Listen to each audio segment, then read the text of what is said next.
Welcome back to Building Character, where we figure out how to play as your favorite fictional characters in Dungeons & Dragons. Join the Patreon for this character sheet and a whole bunch more, and like and subscribe for more effective coups next time you play.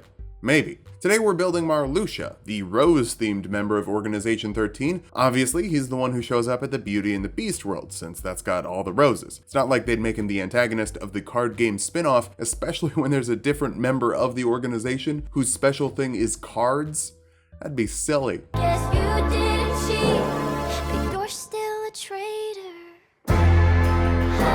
Let's start off with our goals for this build. First, we need some doom, setting a timer that just slowly ticks down until people die. Next, we need to scramble the deck, bamboozling people by busting up their techniques to mess them up. Finally, you can't get in the organization without teleportation and a weird weapon your way into. I think you also have to be proficient with Microsoft Excel, but I don't see Xehanort testing you on that. For stats, we'll be using the standard point array from the player's handbook. Roll for stats if you want, just keep your multi-classing minimums in mind. Charisma will be number 1. You've got beautiful hair and convince people to climb the bamboozle castle. Strength next, that scythe isn't small, so you need some strength to swing it around. Dexterity after that, you're not wearing heavy armor, you're wearing the same cloak all your friends do. It's a cool cloak, but I do kind of wish everyone got their own outfits. Follow that up with intelligence. You understand all that Keyblade history, that's impressive. I bet you even played the mobile game. Constitution is a bit low, you kind of cheat your way into a multi-stage boss fight, but we'll dump wisdom. If you're starting a coup, make sure that the people you're cooing with won't coup you too. It just won't do if they coup you too. Marley is a nobody, which is a body without a heart, not a heartless, which is a heart corrupted by darkness that lost its body. They named them wrong, but you were reborn, so that will give you +2 to one stat and +1 to another. Round up your strength and charisma. Can you tell this is a paladin yet? Your deathless nature makes it so that you don't have to eat, drink, breathe, or sleep. Instead, you can just stand still for 4 hours, staring unblinkingly at Naminé.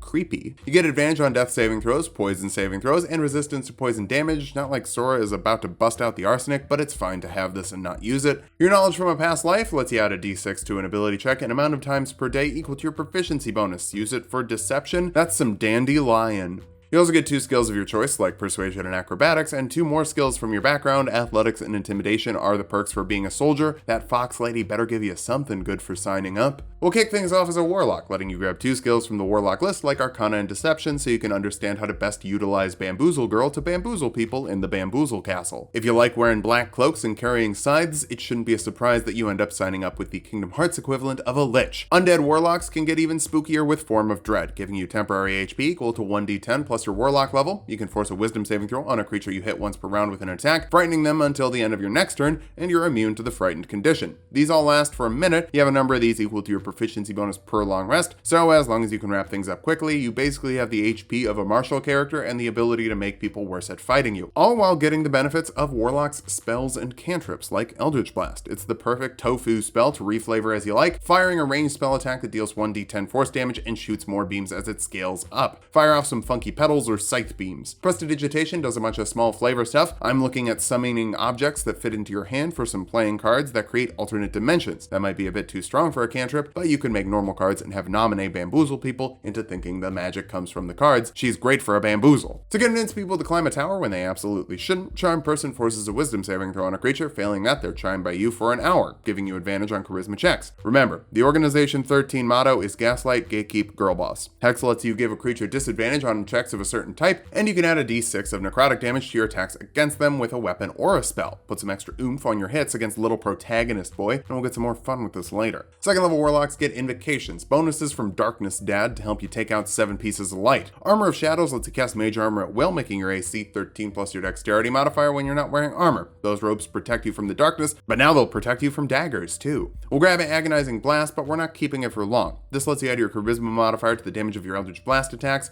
With Hex up, that's going to do some bonkers damage at this point in the game. For this level spell, Expeditious Retreat lets you pretend you're a monk, letting you dash as a bonus action for up to 10 minutes depending on your concentration. You can't escape death, but death can escape you. We're gonna get rid of Agonizing Blast right away, because 3rd level Warlocks get a Pact Boon, a gift from Darkness Dad like Pact of the Blade, which is a magical melee weapon that you're proficient with and can conjure to yourself with an action. A sickle is bad, so don't use that. Use a glaive, it's heavy, 2-handed, but best of all, it has reach, letting you hit creatures an extra 5 feet away from you. We're swapping out Agonizing Blast for Improved Pact Weapon, adding 1 to the attack and damage rolls with your Pact Weapon, making you a better fighter than a fighter would be at this point. And you also get 2nd level spells like Misty Step to teleport 30 feet as a bonus action. It's a great getaway option or an effective way to get to high places if you don't want to jump. 4th level Warlocks get an ability score improvement. We'll start with our strength. Hitting stuff with your scythe is your main method of getting things done right now, and will continue to get better next level. For now, Phantasmal Force creates a 10-foot cube of illusion that creatures perceive as real if they can't make an intelligence check against your spell DC, dealing a d6 of psychic damage to them every round, though they might think it's piercing if you make it seem like it's a big thing of thorns. Sora has no intelligence, so this will be great at hurting him. 5th level Warlocks get another invocation. Thirsting Blade lets you attack twice with your action instead of once with your packed weapon. Why would anyone be a fighter when you can just sell your soul for a magic weapon? Oh, you want to keep your soul? Why? You can also learn 3rd level spells. Thunderous Step lets you teleport 90 feet away and force a Constitution saving throw on creatures within 10 feet of where you left, dealing 3d10 thunder damage to those that fail, half as much to those that succeed. So it's a get away from me button, but also gets you away from other people. 6th level Undead Warlocks are Grave Touched, letting you replace the damage on one roll per round with necrotic damage. And if your Form of Dread is up, you can add another damage die for a scythe that can deal 3d10 plus 10 damage per round. For this level spell, Summon Undead will get you another nobody to help you out. There's a few different options for what kind of nobody it is. It's so much easier for you to just look at the block inside Tasha's than it is for me to explain it. You command it with your bonus action, and it helps out for an hour depending on your concentration. That's the easy part for me to explain. 7th level Warlocks get another invocation and will get something to scramble the deck in D&D with Dreadful Word, also known as the Confusion spell, once per long rest with a Warlock slot. That forces a Wisdom saving throw on creatures in a 10-foot radius. Failing that, roll a d10 at the start of their turns. On a 1, they move in a random direction and don't take an action. On a 2 through 6, they panic and do nothing. On a 7 through 8, they attack a random creature within melee range. On a 9 or 10, they get to act normally, but this move isn't used anywhere before the final boss fight, so they're probably gonna get confused. You can also learn other 4th level spells like Dimension Door. It's another teleportation option, bringing you 500 feet away as an action, and you could bring your sister with you if she's still with you.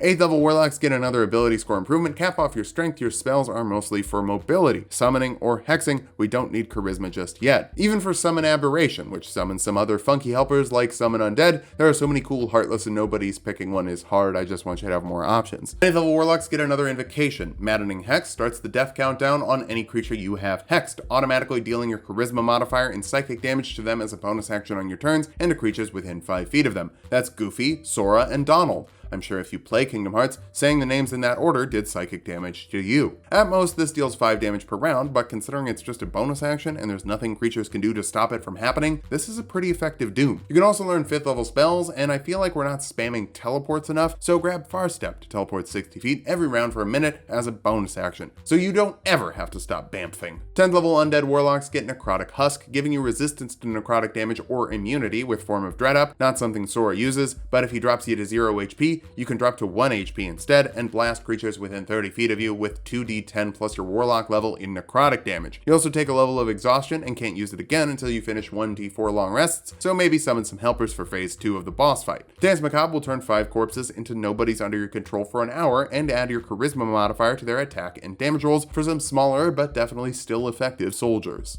11th level Warlocks get a Mystic Arcanum spell. That's a 6th level spell you can cast once per long rest, unlike your other Warlock slots which refresh on a short rest. Mental Prison forces an intelligence saving throw on a creature. If they succeed, they take 5d10 psychic damage and that's it. But if they fail, they take 5d10 psychic damage and perceive the area around them to be dangerous, restraining them and dealing 10d10 psychic damage if they're moved out of the spell's area for another cloud that will ruin Sora's intelligence dumping day. 12th level Warlocks get another ability score improvement or feat. The Great Weapon Master feat lets you take a -5 penalty to your attack rolls with a heavy weapon and add 10 to the damage rolls. You can also make an attack as a bonus action after you've critically hit or drop someone to 0. That's a plus 16 damage modifier with improved packed weapon, but still not quite enough. For that, Life Drinker adds your charisma modifier and necrotic damage to your attacks with a packed weapon. That's plus 19. Much better. 13th level Warlocks get a 7th level Arcanum spell. Plane Shift lets you and up to 8 buddies travel to another plane to move between worlds, or you could send someone to another plane with a melee spell attack and a failed charisma saving throw on their end, blasting them to the Shadow Realm.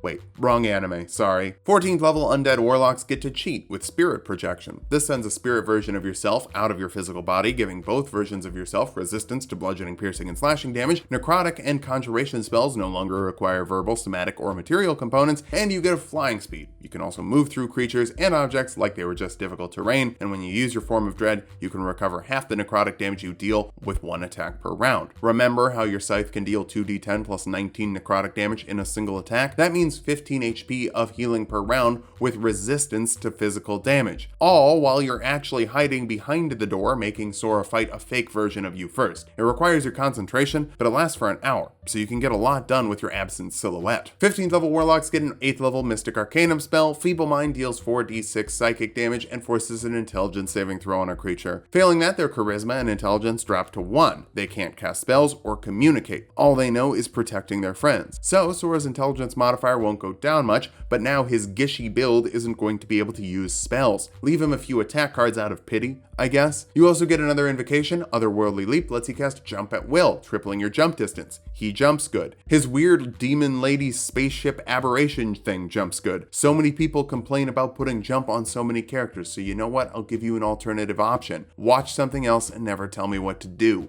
Roasted.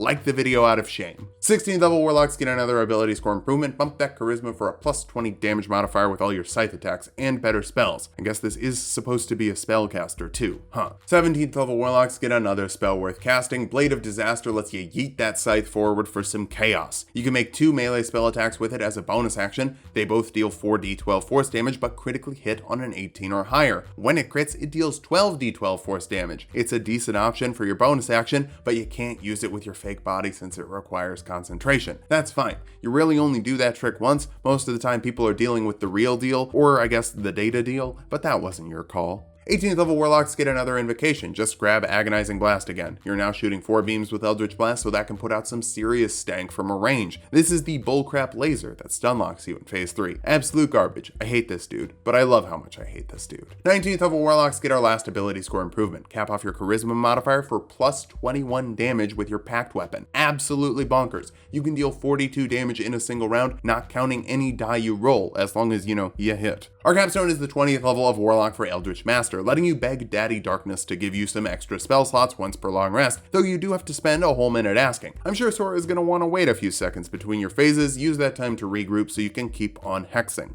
Is hexing good? Now that we've hit level 20, let's figure out how viable this build is. First, you have the biggest damage modifier I think we've ever had on a weapon. I don't know how it can get much higher. That scythe hits like a truck. You can also summon other people to do your work for you before you go in to do your work yourself. Finally, you can send yourself to do the work when you're not doing the work, and that projected version of you is actually better than you are when you're already pretty good. Kingdom Hearts is confusing. The downside is you have so many concentration options. Spirit Projection is concentration, Blade of Disaster is concentration, Hex is concentration, and you only get one at a time. You're also counting on Necrotic Thorns, and if someone is immune to necrotic damage, you could struggle to put the damage out. Finally, your HP is low, barely over 100 depending on how you rolled, and not helped with only 14 AC. But you don't have to live forever, you just have to live longer than the person you're fighting. Sharpen your scythe, hire some good help, and break everyone's brain if they won't work with you. Just watch out who you're picking fights with. Nobody acts as Axel.